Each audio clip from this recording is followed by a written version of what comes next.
Good morning, everybody. Welcome to Coffee Cup Conversations. It's July 21st. It's a beautiful Monday morning, and happy to be together this morning.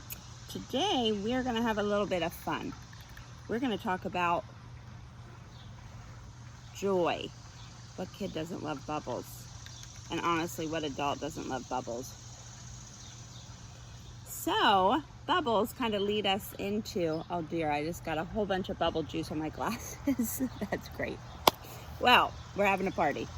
Bubbles bring us to introduce the mug that I wanted to show you today. This is a special mug, and it's a mug that my daughter Ashley made when we went to a pottery place one time, just her and I, and it was a really special time. And the cool thing was, this technique was done by blowing bubbles into the inside of the mug. So I thought instead of coffee this morning, I was going to drink a little bubbly to wet my whistle, because it is going to be a hot week.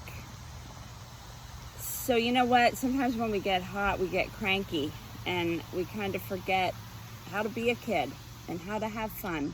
So my challenge this morning is to remind us that the joy of the Lord is our strength. And this week can be a great week of your summer with your kids, with your husband, with your family, with your coworkers. But it's a lot about our perspective. And God's word is full of verses about joy, laughter, but I love for starters, Proverbs 17:22. It says, "A joyful heart is good medicine, but a crushed spirit dries up the bones." So it's good to have joy, and I don't mean to be fake.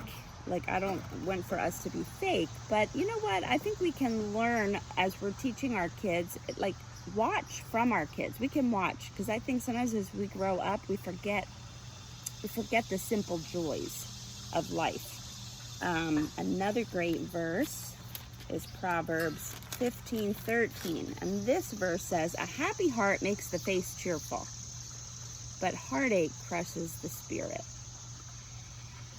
So we're all at different places. Sometimes it's a great day and it's easy to have joy and to feel lighthearted, but some days we do have a crushed spirit, or we're feeling heavy-hearted about something. And you know what? Our kids watch us, and they're in tune to us, and sometimes they mimic what we're going through. So I think that Jesus wants to help us to find joy in a real place, which is in our relationship with Him. And then that can fuel us as we're journeying through, no matter what it is that we're wrestling with or celebrating about. So remember the age of wonder. Our kids, some of you are having kids right at this stage. I love it. It's like 18 months, 1 or 2 to like 5 and 6. And those years are so fun because you can teach your kids, point things out in nature, and they are just like in awe and wonder. And I loved it because it helped me to learn a new appreciation through the eyes of my kids. Like looking at cloud shapes in the clouds, or a beautiful sunset, just neat things. Like even when I was sitting down here, I looked down and here was a locust, or cicada, I think is what they're called, the shell. And it made me remember when I was a little girl, I used to get a jar and fill them with these little cases that they break out of. Some of you are like, that is totally disgusting. Well, sorry to gross you out. But the point is, there's lots of things around us. So I had a couple ideas to share with you this morning. Maybe you could do them this week and use God's word to springboard from. So one idea for you personally as an adult, Proverbs 1, the whole book of Proverbs, there's one for every day of the month. And so I've done that before, read through the book of Proverbs and just take one chapter each day. And it is really awesome. The verses, there's so much wisdom in Proverbs that it's so practical. I'm like, this makes total sense. Yeah. So you'll find good verses that you could put out and about. It kind of went partnered off of last week's theme. But another idea was, if you've got like lots of magazines that you're wanting to recycle or pitch, or maybe someone has donated stuff. Actually, I've got calendars that someone gave me at the church, so I've got a supply. But have your kids sit down and read Psalms 65. And the whole thing, as you read through it, praise awaits you, O God, in Zion.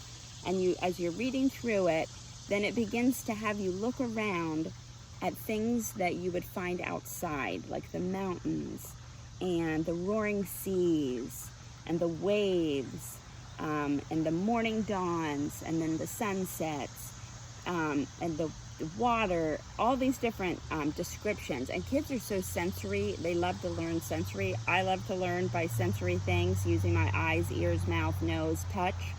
Have your kids listen and remember different things that they hear, and then cut pictures out and make a joy collage to have on your fridge, or just to remind you to take time and smell the flowers. We used to say that.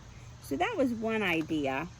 But remember that creation reminds us that there is a creator, and it's full of joy. And I don't know if you can hear the locusts around me. It was almost a little too loud to be out here to video this, but I thought, you know what, it goes right along with the theme. I just hear it, and I hear it with ears of joy. Like they're singing praises to God, their creator. And so let's use God's word to remind our kids and to remind ourselves that there is joy in following Jesus, and we can have fun. What kind of person are your kids drawn to when you get together with a bunch of adults? It's the adults that remember how to have fun. And I'm married to somebody who loves to have fun, and he's good for me, because I get serious, I get intense, I get very task oriented, and I think sometimes as women we struggle with that because things have to get done.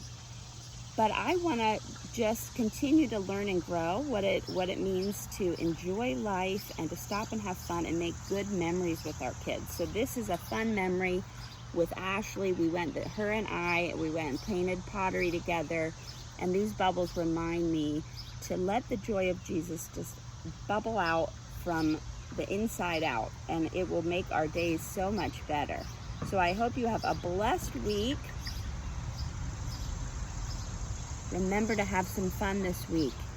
And remember that Jesus, he is our strength, and the joy of the Lord will get us through.